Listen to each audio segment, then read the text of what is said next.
சின்ன வயசில் 3வதோ 4வதோ படிக்கிறப்போ எங்கள் வீட்டுக்கு ஒரு 4-5 வீடு தள்ளி ராமசாமி வாத்தியார்னு ஒருத்தர் இருந்தார். பக்கத்து கிராமத்தில் தொடக்கப்பள்ளியில் தலைமை ஆசிரியராக வேலை பார்த்தார். ஆள் பார்த்தீங்கன்னா அப்படியே கம்பீரமாக இருப்பார். ஆஜானு பாகுவா, எப்பயுமே வெள்ளை வெட்டி வெள்ளை சட்டையில் தான் இருப்பார். சைக்கிள் தான், எங்கே போனாலும் சைக்கிளில் தான், நடந்தே போக மாட்டார். கிட்டத்தட்ட முதல் மரியாதை சிவாஜி கணேசன் லுக்கில் இருப்பார். எங்கள் வீட்டை கிராஸ் பண்ணுறப்போ அந்த தெருவில் நின்று சைக்கிள் பெல் அடித்து மணி அப்படின்னு அப்பா பேரை சொல்லி கூப்பிடுவார். பக்கத்து வீட்டில் இருக்கிற எல்லா கதவும் திறக்கும். அவ்வளோ கம்பீரமாக இருக்கும் அந்த வாய்ஸு. அப்பாவும் இந்த வரேன் சார் அப்படின்ட்டு கிளம்பி போவார், வெளியில் வருவார். நாங்கள் சின்ன பசங்க அப்படியே அவங்க பின்னாடியே போவோம். போய் நின்று அவங்க என்ன பேசுகிறாங்க அப்படின்னு வாய் பார்த்துட்டு நின்றுட்டு இருப்போம். ஏதாச்சும் சில விஷயங்களை பேசிவிட்டு அப்படியே கிளம்பி போயிடுவார்.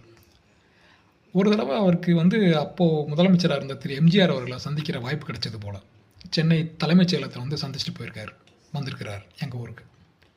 அவரை பார்த்துட்டு வந்ததுலேருந்து டெய்லியும் அவரை பார்த்த கதை தான்.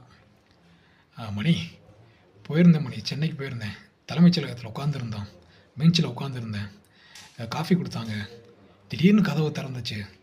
கதவை திறந்தா சேரில் அப்படியே ஒரு பெரிய தாமரை பூ உட்காந்துருந்தா எப்படி இருக்கும் அந்த மாதிரி இருந்தார். பக்கத்தில் நின்று ஃபோட்டோ எடுத்தோம், நல்லா பேசினார், அப்படி இப்படின்னு டெய்லி அவரை பார்த்துட்டு வந்ததுலேருந்து டெய்லி காலையில் எம்ஜிஆர் கதை தான். எங்களுக்கு ஆசையாக அப்படியே வாயை பொழந்துட்டு அவர் பேசுகிறதையே கேட்டுக்கிட்டு இருப்போம். அப்படி ஆழமாக மனசில் பதிஞ்சவர் தான் திரு எம்ஜிஆர் அவர்கள்.